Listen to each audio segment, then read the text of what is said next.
In today's class, we need to study further. Let us consider one definition which is very important, that is isometric isomorphism. Suppose we have two normal linear spaces n and n dash. An isometric isomorphism of n to n dash is 1 to 1 linear transformation T of n into n dash such that norm T of x equal to norm x for every x belongs to n. Further, for any xy belongs to n, we have norm T of x minus T of y is equal to norm of T of x minus y, which is equal to norm of x minus y. So only one condition, norm T of x equal to norm x. Okay, very important. Thus, an isometry preserves a distance. As you know, norm of x minus y specifies distances.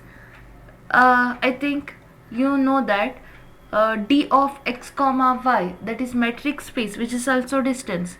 So all are coming from the only one concept, which is distance between 2 points of a real or complex number. Whatever it may be, here it preserves the distance. That is the meaning, I think.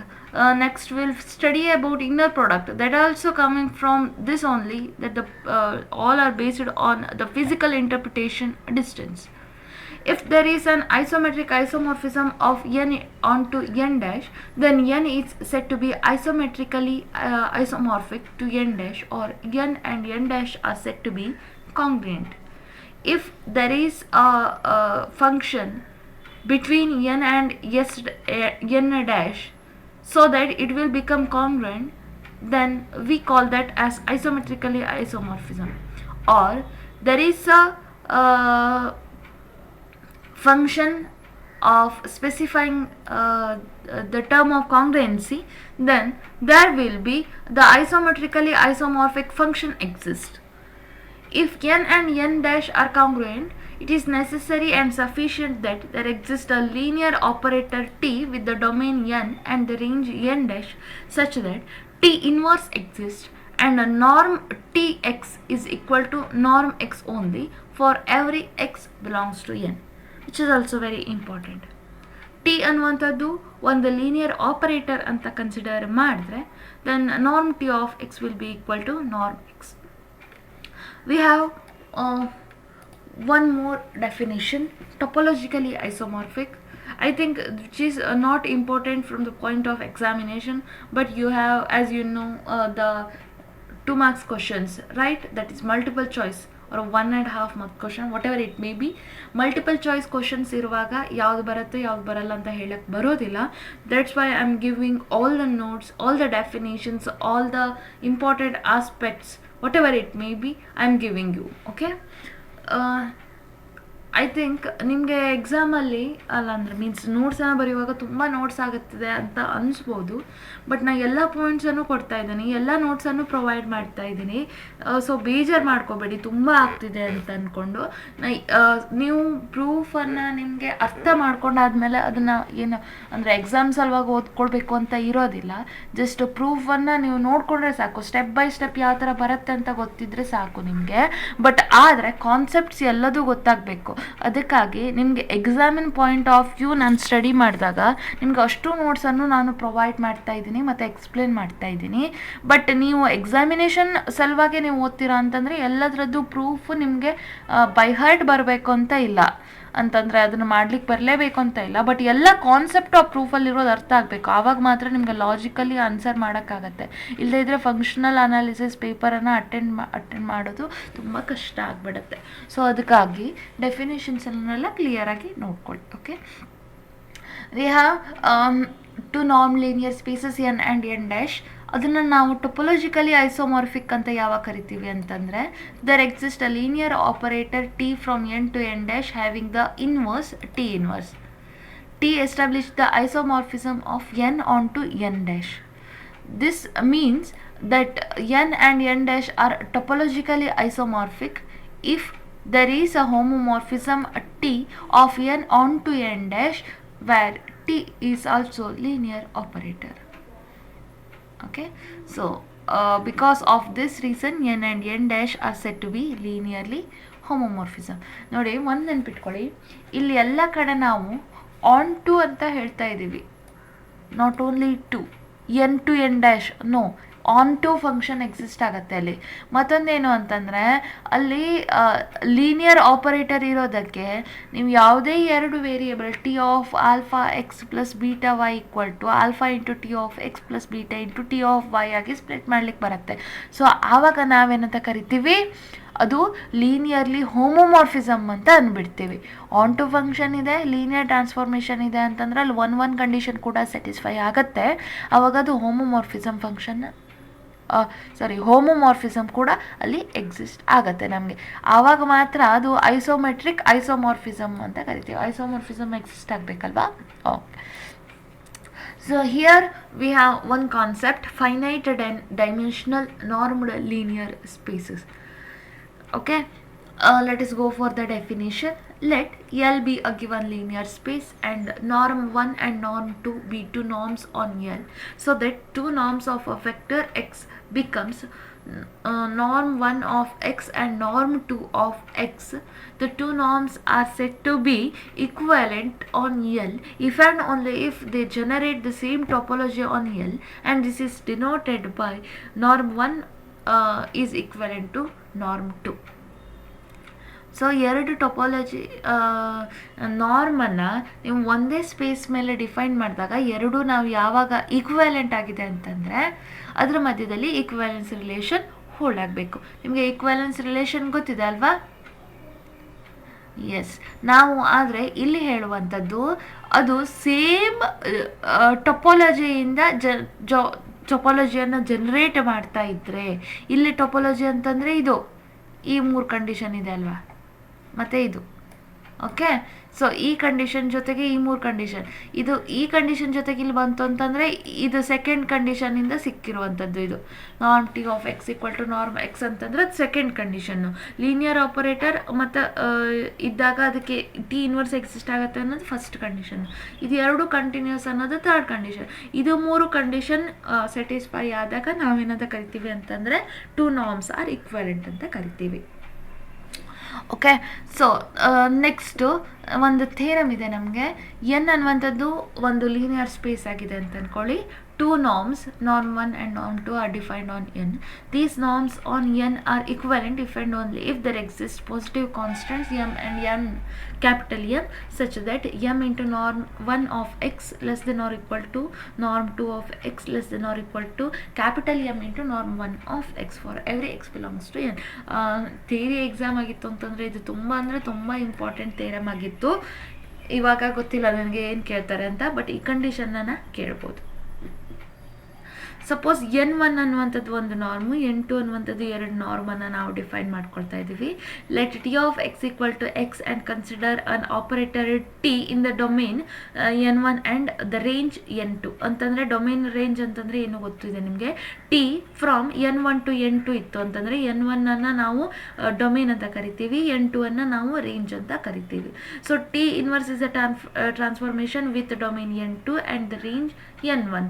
ಕರೆಕ್ಟಾ? T inverse ಅನ್ನು consider ಮಾಡಿದಾಗ T inverse from N two to N one ಆಗಿರುತ್ತೆ, ಆವಾಗ domain N two ಆಗುತ್ತೆ, range N one ಆಗುತ್ತೆ. So ನಿಮ್ಗೆ ಇದ್ರದ್ದು meaning ಗೊತ್ತಿದೆ. ಸೊ ಆವಾಗ ಕೂಡ T of X equal to X if and only if T inverse of X is also equal to X. V show that the given condition implies and implied by T and T inverse are both continuous. So ನಮ್ಗೆ ಗೊತ್ತಿರುವಂತಹ ಪ್ರಕಾರ ನಾವು ಒಂದು ಥಿಯರಮನ್ನು study ಮಾಡಿದ್ವಿ, bounded ಮತ್ತು continuous ಇರುವಂಥದ್ದು, ಅಂದರೆ ಅದೆರಡರ ಕಾಂಬಿನೇಷನ್ ಇರುವಂಥದ್ದು ಅಲ್ವಾ. T is continuous, continuity implies boundedness if and only if there is a positive constant capital M such that norm 2 of t of x less than or equal to m into norm 1 of x ಅಲ್ವಾ. ಒಂದು ನಾವು ಮಾಡಿದ್ವಿ ಅದನ್ನ. ಬೌಂಡೆಡ್ನೆಸ್ಸನ್ನು define ಮಾಡುವಾಗ ಮಾಡಿದ್ದೆ ನಾನು. ಅದಾದಮೇಲೆ ಕಂಟಿನ್ಯೂಟಿಯನ್ನು define ಮಾಡುವಾಗ ಕೂಡ ಕೆಲವೊಂದಷ್ಟು ಥಿಯರಮ್ಸಲ್ಲಿ ಇದೇ ಒಂದು ಕಂಡೀಷನನ್ನು ಯೂಸ್ ಮಾಡ್ಕೊಂಡಿದ್ದೀವಿ. ಸೊ ಅದನ್ನು ಇಲ್ಲೂ ಕೂಡ ತಗೊಳ್ತಾ ಇದ್ದೀವಿ. ಮತ್ತು ಯಾವುದೇ ರೀತಿಯಾದಂಥ ಹೊಸ ಕಾನ್ಸೆಪ್ಟ್ ಇಲ್ಲ ಇಲ್ಲಿ.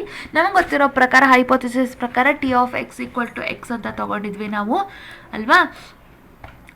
ಸೊ ಆವಾಗ ನಮಗೇನು ಸಿಗುತ್ತೆ ಅಂತಂದರೆ norm 2 of X less than or equal to M into norm 1 of X ಅಲ್ವಾ. T of X equal to X ಅಂತಂದರೆ ಇಲ್ಲಿ ಎಕ್ಸ್ ನಾವು ಸಬ್ಸ್ಟಿಟ್ಯೂಟ್ ಮಾಡ್ಬೋದು. ಟಿ ಆಫ್ ಎಕ್ಸ್ ಇದ್ದಲ್ಲಿ ಎಕ್ಸನ್ನು ಹಾಕಿ ಆವಾಗ norm 2 less than or equal to M into norm 1 of X ಆಯಿತು. So T inverse is also continuous. ಅದಕ್ಕಾಗಿ ಅದಕ್ಕೂ ಕೂಡ ಒಂದು ಪಾಸಿಟಿವ್ ಕಾನ್ಸ್ಟೆಂಟ್ ಎಮ್ ಅಲ್ಲ ಎನ್ ಕೆ ತೊಗೊಳ್ತಾ ಇದ್ದೀವಿ ಇಲ್ಲಿ. So T inverse of X ಅದಕ್ಕೆ ನಾರ್ಮ್ 1 ಅನ್ನು ಹಾಕಿದ್ದೀವಿ. Less than or equal to again K into norm 2 of x for every x belongs to n.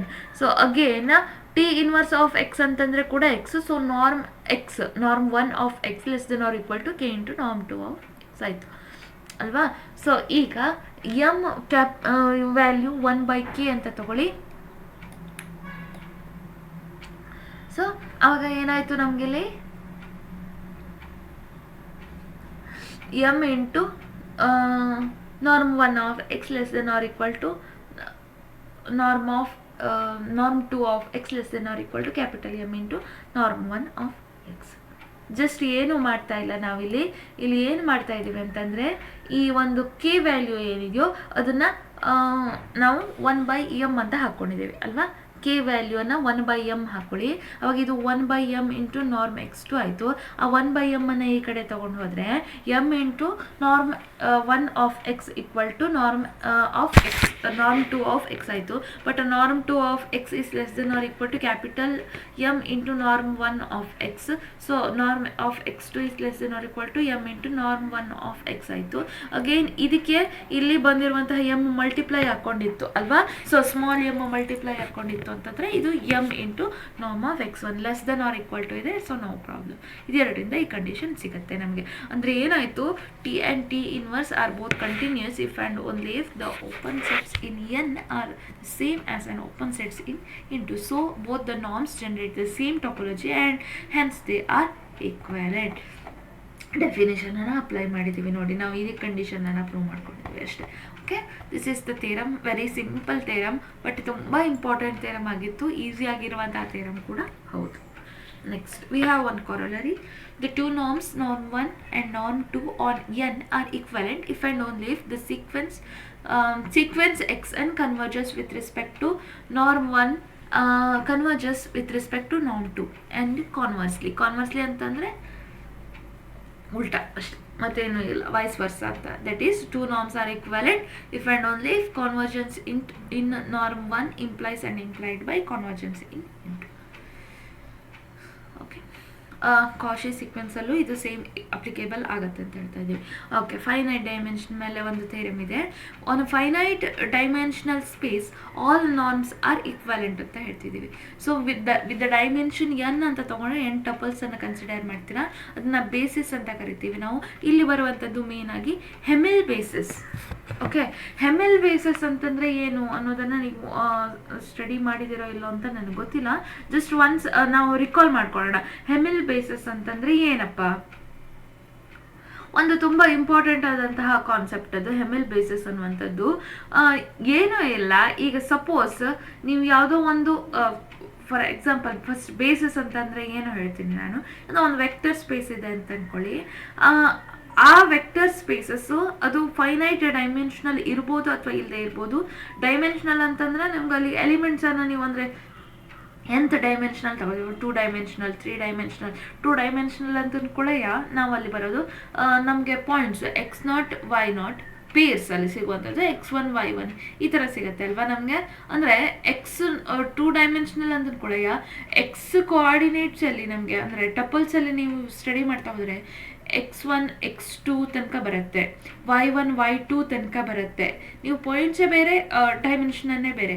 ನೀವು ಅದೇ 3 ಡೈಮೆನ್ಷನಲ್ ಕೂಡ x1 x2 x3 ಅದು ಸಿಕ್ವೆಂಟ್ಲಿ y1 y2 y3 ಈ ಥರ ಬರುತ್ತೆ.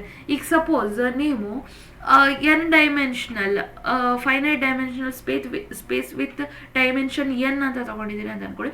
ಅಲ್ಲಿ ನಿಮಗೆ 2 ಡೈಮೆನ್ಷನಲ್ ಬೇಡ, ಸಿಂಗಲ್ ಡೈಮೆನ್ಷನಲ್ಲೇ ಡೈಮೆನ್ಷನ್ n ಅಂತ ನಾವು ಯಾವಾಗ ಕರಿತೀವಿ ಅಂದರೆ x1 x2 so on up to n ತನಕ ಬರುವಂಥದ್ದು.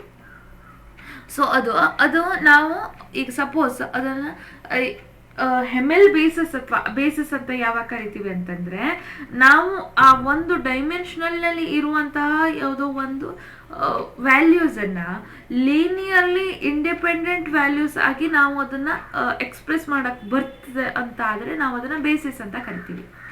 ಈಗ ಬಿ ಅನ್ನುವಂಥದ್ದು ಬೇಸಿಸ್ ಆಗಿದೆ ಒಂದು ವೆಕ್ಟರ್ ಸ್ಪೇಸ್ ಎಕ್ಸ್ ಅಲ್ಲಿ ಅಂತಂದ್ರೆ B is independent subset of X ಇರಬೇಕು. ಅದರ ಜೊತೆಗೆ ಬಿ ಅನ್ನ ನಾವು ಲೀನಿಯರ್ಲಿ ಇಂಡಿಪೆಂಡೆಂಟ್ ಕಾಂಬಿನೇಷನ್ ಆಫ್ ಆಗಿ ರಿಪ್ರೆಸೆಂಟ್ ಮಾಡ್ಲಿಕ್ಕೆ ಬರಬೇಕು.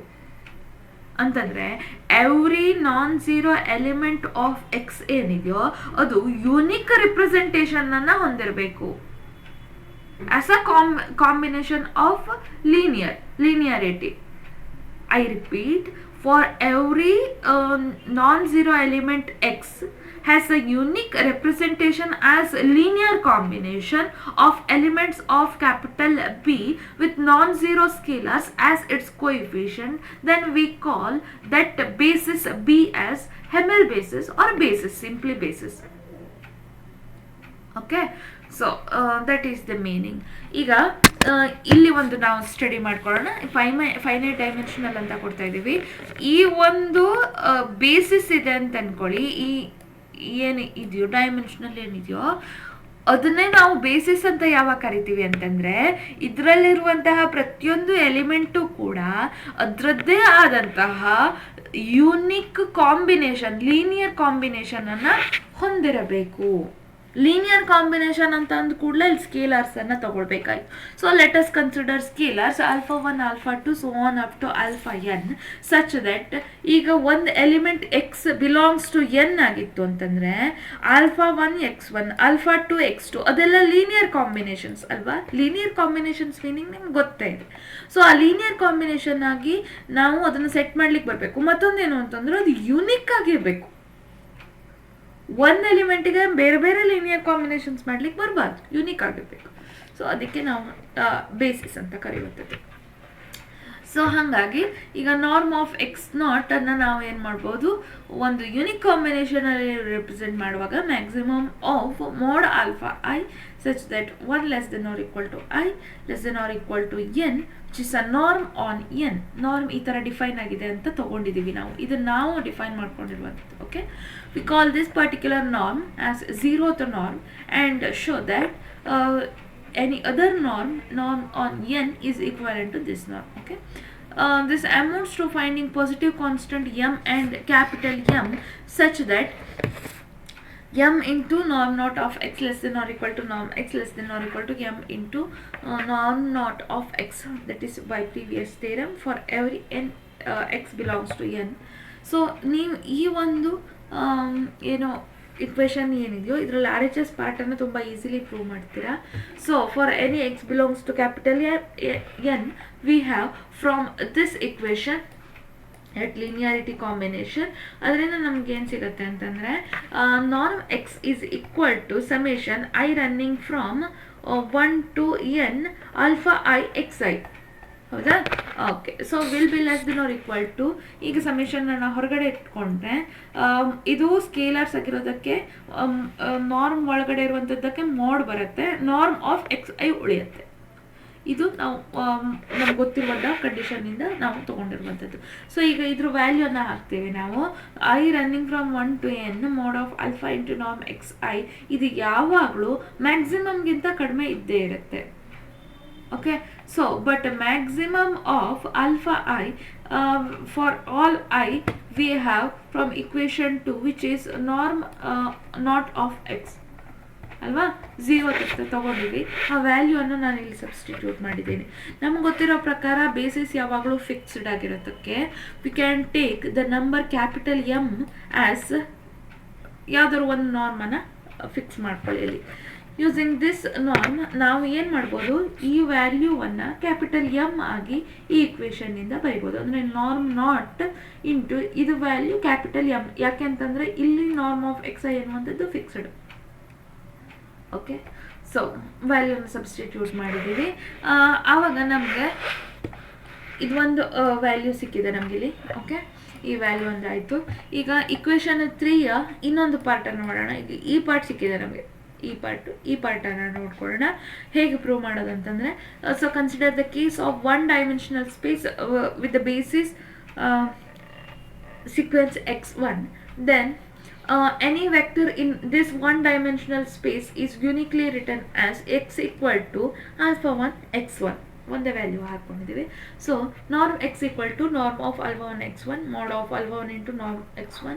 ಸೊ ಇದು ಇದರದ್ದು value norm mod of alpha 1 into X ಅಂತಂದರೆ ಅದು 0th, ಅಲ್ಲಿ ಎಕ್ಸ್ ನಾಟ್ ಇದೆ ಅಂತ 0th ಅದು.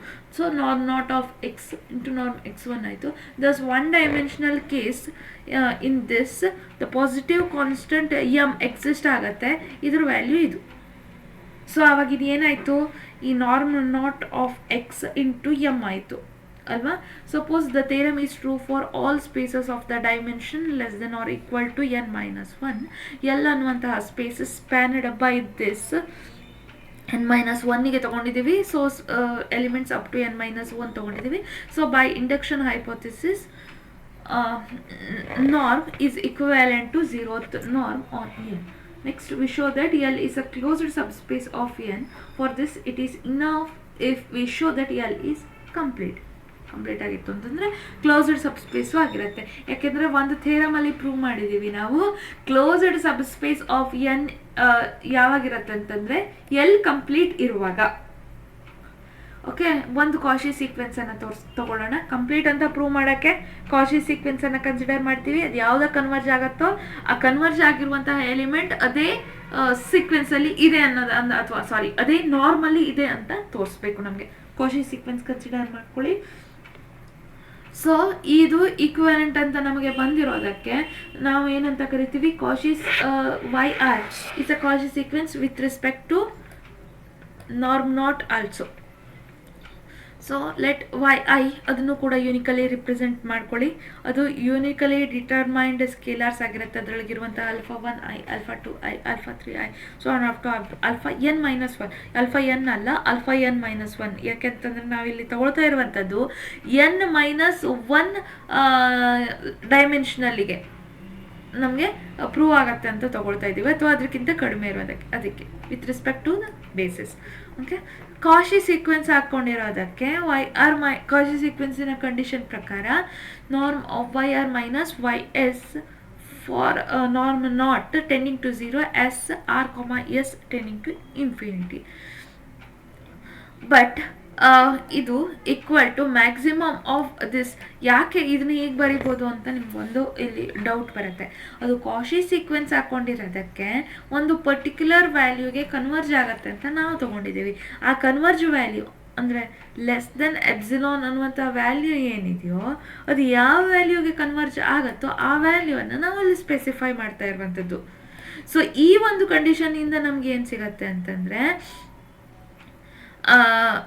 ಈ ಒಂದು ವ್ಯಾಲ್ಯೂ ಏನಿದೆಯೋ ಇದು ನಾರ್ಮ್ ನಾಟಲ್ಲಿ ಇರುವಂತಹ ವ್ಯಾಲ್ಯೂಸ್ಗೆ, ನಾರ್ಮ್ ನಾಟಲ್ಲಿ ನಿಮಗೆ ಯಾವುದೇ ಎಕ್ಸ್ ವ್ಯಾಲ್ಯೂಸ್ ಸಿಗೋದಿಲ್ಲ, ಹೌದಾ. ಅಲ್ಲಿರುವಂಥದ್ದು ಕಂಪ್ಲೀಟ್ಲಿ ಆರ್ ಪ್ಯೂರ್ಲಿ ಆಲ್ಫಾ ಸ್ಕೇಲರ್ಸ್. ಅದಕ್ಕಾಗಿ ಅದನ್ನು ನಾವು ನಾರ್ಮ್ ನಾಟ್ ಅಂತ ತಗೊಂಡಿರುವಂಥದ್ದು, ಹೌದಾ. ನೋಡ್ಕೊಳ್ಳಿ ಇಲ್ಲಿ ಈಗ 0th ನಾರ್ಮ್ ಅಂತ ಒಂದು ಬಂದಿದೆ, ಇಲ್ಲಿ ಹೋಯ್ತದು, ಹಾಂ ಸಾರಿ 0th ನಾರ್ಮ್ ಅಂತ ಬಂದಿದೆ. ಇಲ್ಲಿ ನಾರ್ಮ್ 0th ನಾರ್ಮ್ ಅಂತ ಅಂದ್ಕೊಳ್ಳೆ ಇಲ್ಲಿ ಇರುವಂಥ ಎಲ್ಲ ಎಲಿಮೆಂಟ್ಸು ಮ್ಯಾಕ್ಸಿಮಮ್ ಆಫ್ ದಿಸ್, ಯಾವುದೇ ಎಕ್ಸ್ ಇಲ್ಲ ಇಲ್ಲಿ.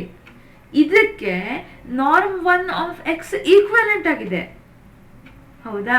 ಸೊ ಈಗ ಎಲ್ಲೆಲ್ಲಿ ಇದು ಬರುತ್ತೋ ಅಲ್ಲೆಲ್ಲ ನೀವು scalars with the maximum consider ಮಾಡ್ಬೋದು ಅಂತ. ಈಗ ಇಲ್ಲಿ ನೋಡಿ ಈಕ್ವಲೆಂಟ್ ಅಂತ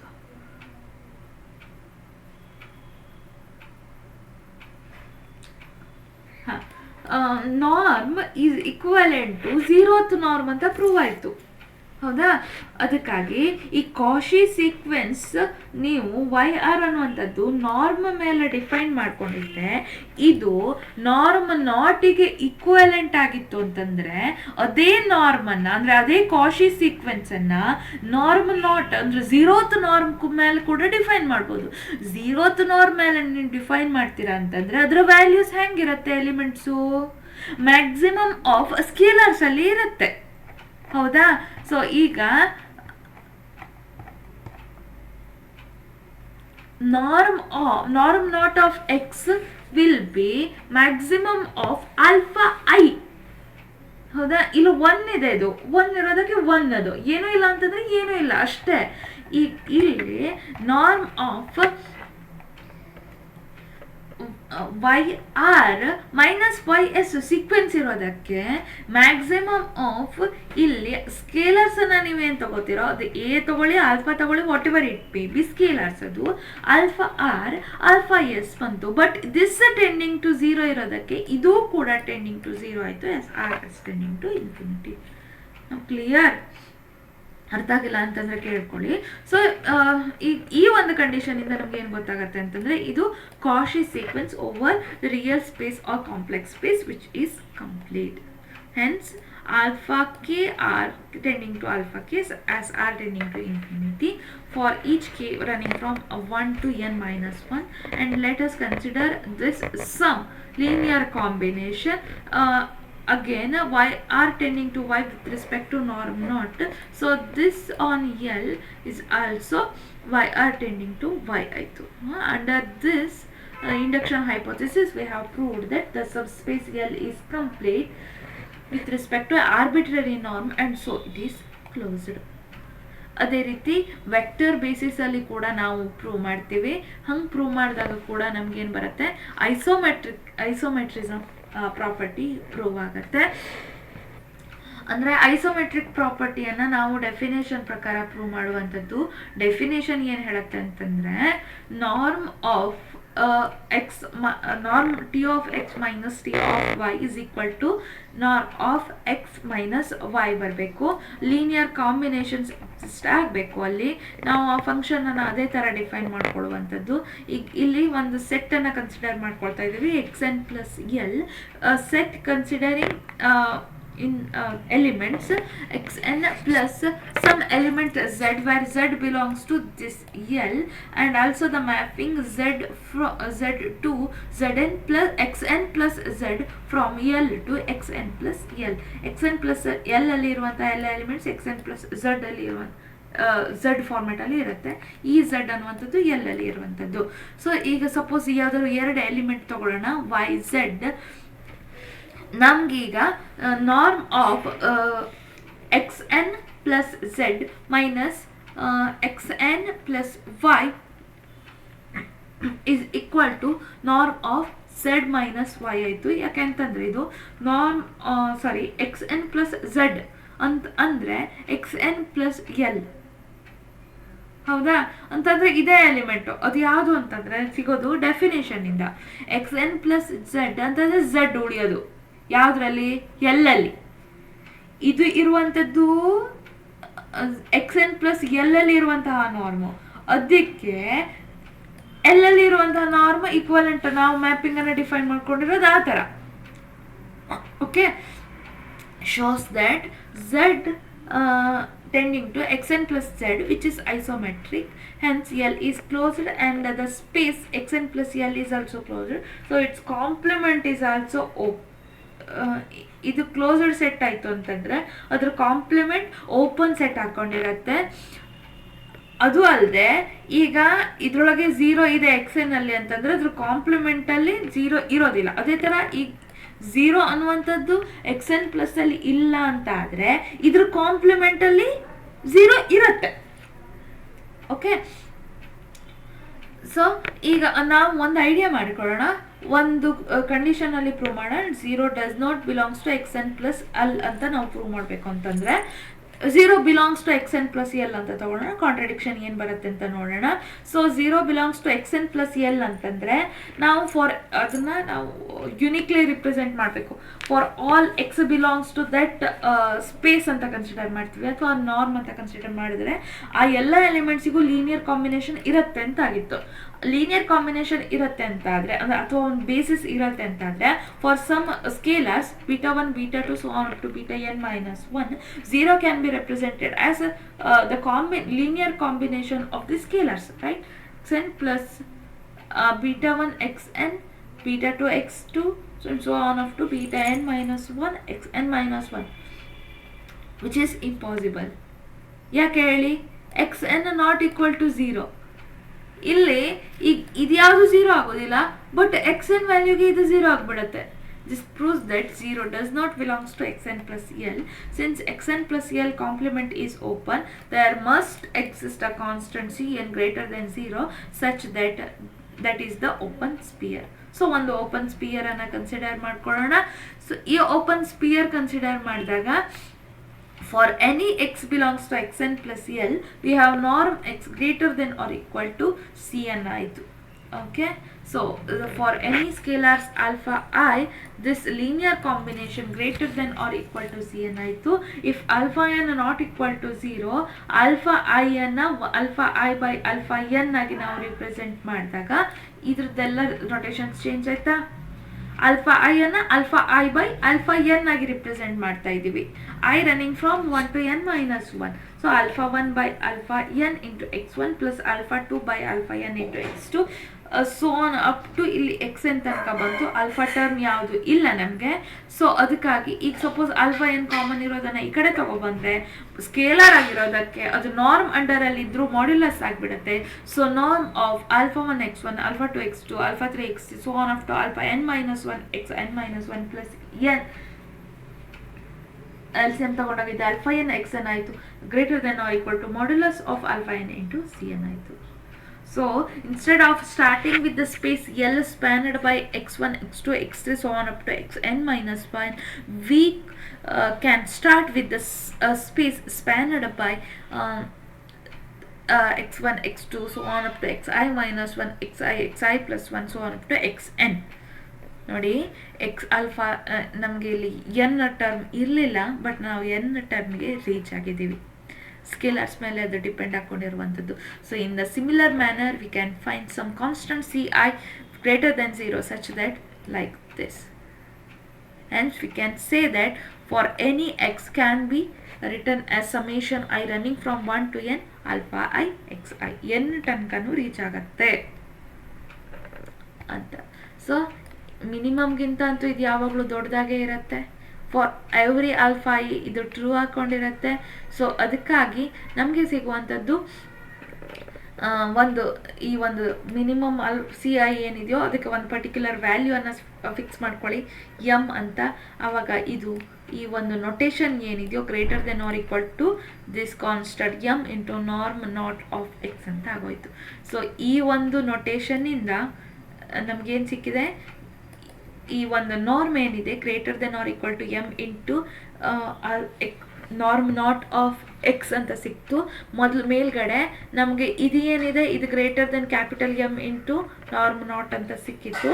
ಸೊ ಆ ಎರಡು ಕಂಡೀಷನ್ಸನ್ನು ಸೇರಿಸಿದಾಗ ನಮಗೆ ಒಂದು ಬೌಂಡೆಡ್ನೆಸ್ ಪ್ರಾಪರ್ಟಿ ಇರುವಂತಹ ಕಂಡೀಷನ್, ಇಕ್ವಿವ್ಯಾಲೆಂಟ್ ಕಂಡೀಷನ್ ಆಬ್ಟೇನ್ ಆಗುತ್ತೆ. ನೋಡ್ಕೊಳ್ಳಿ, ಸ್ವಲ್ಪ ಲೆಂದಿ ಆಗಿರುವಂಥ ಥಿಯರಮ್, ಮಧ್ಯ ತುಂಬ ಕನ್ಸ್ಟ್ರಕ್ಷನ್ಸ್ ಬರುತ್ತೆ, ಬಟ್ ಒಂದೇ ಥರ ಇದೆ. ಇದು ಒಂದು ಸ್ವಲ್ಪ ಲಾಜಿಕ್ ಮೇಲೆ ಡಿಪೆಂಡ್ ಹಾಕ್ಕೊಂಡಿರುವಂಥದ್ದು. ನೀವು ನಾರ್ಮ್ಸನ್ನೆಲ್ಲ ಎಲ್ಲೆಲ್ಲಿ ತಗೊಳ್ಬೇಕು ಅನ್ನೋದರ ಕ್ಲಿಯರ್ ಐಡಿಯಾ ಇದ್ದರೆ you can do this very easily. Okay, let us continue in the next class.